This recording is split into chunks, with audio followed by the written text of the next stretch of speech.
You know, in a world that's just buzzing with notifications and a million things pulling at our attention, the whole idea of deep, sustained focus, it feels like a lost art, right? But what if the secret to it wasn't some new productivity hack, but a spiritual classic that's almost 400 years old? Today, we're going to dive into Isaac Ambrose's Looking Unto Jesus, a surprisingly modern guide to finding a singular focus that, he argues, can change absolutely everything. So let's just start with this powerful idea from Ambrose himself. He says, "We know one thing tires quickly unless that one be all." Think about that. We get bored, we get distracted. Anything we focus on eventually gets old unless that one thing is, somehow, everything. This really sets the stage for his whole argument. If you want to truly focus, you need to find an object that's actually worthy of your full, unwavering attention. So what on earth does Ambrose mean by looking? Well, that brings us to our first section, a completely different kind of looking. Because he's not just talking about a mental exercise, like thinking really hard about something. No. He's describing a deep, profound practice that engages your heart just as much as it does your head. He gives it this amazing name, inward experimental looking. Now, the key word there is experimental, as in based on experience. So the whole point isn't just to know a bunch of facts about Jesus. The goal is to have a deeply felt personal connection with him. It's kind of like the difference between reading a Wikipedia article about honey versus actually tasting its sweetness for yourself. And this chart right here just lays it out perfectly.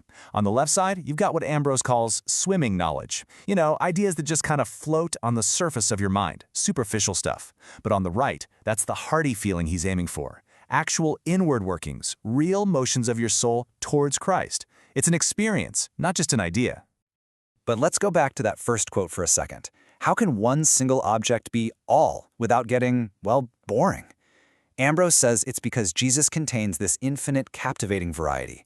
Just look at these incredible contrasts. He's both a lion and a lamb, a servant and a son. He is man and God, the Alpha and the Omega.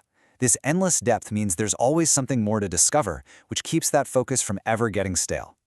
Okay, so the ideal is this deep, experiential, never boring focus. Sounds great, but Ambrose is a total realist, and he points out a massive problem. Almost nobody actually does this. He calls it the problem of wandering eyes, and I think we can all relate to that.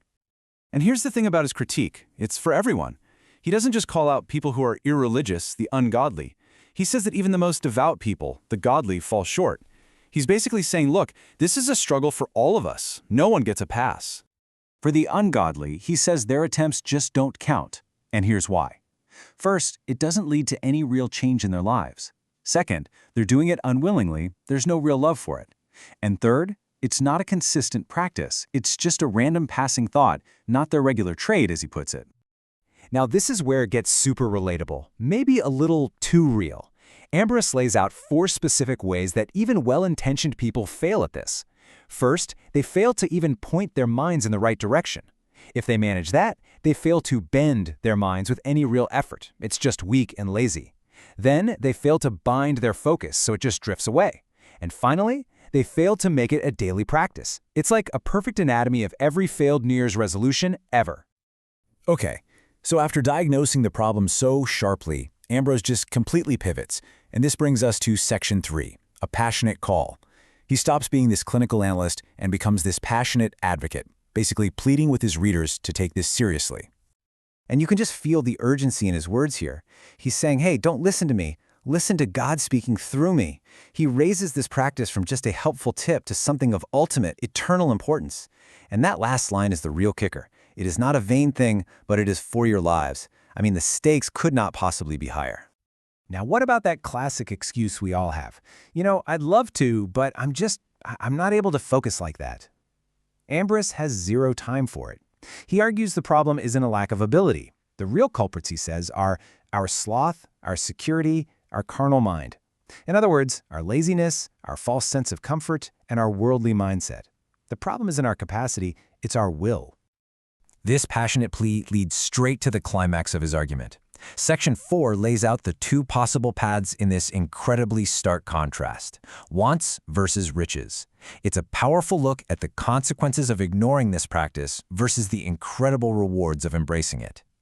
So first, let's talk about the cost of neglect. Ambrose is crystal clear on this. He says if Christ isn't in your view, there's nothing but wants. He paints this bleak picture of a soul that's just defined by what it lacks, a life just filled with spiritual poverty. And he calls these the wants that come from neglect. A soul that's without spiritual light, without grace or any real holiness, without true contentment, just emptiness, and ultimately, without real life. It's a soul that is, spiritually speaking, dead.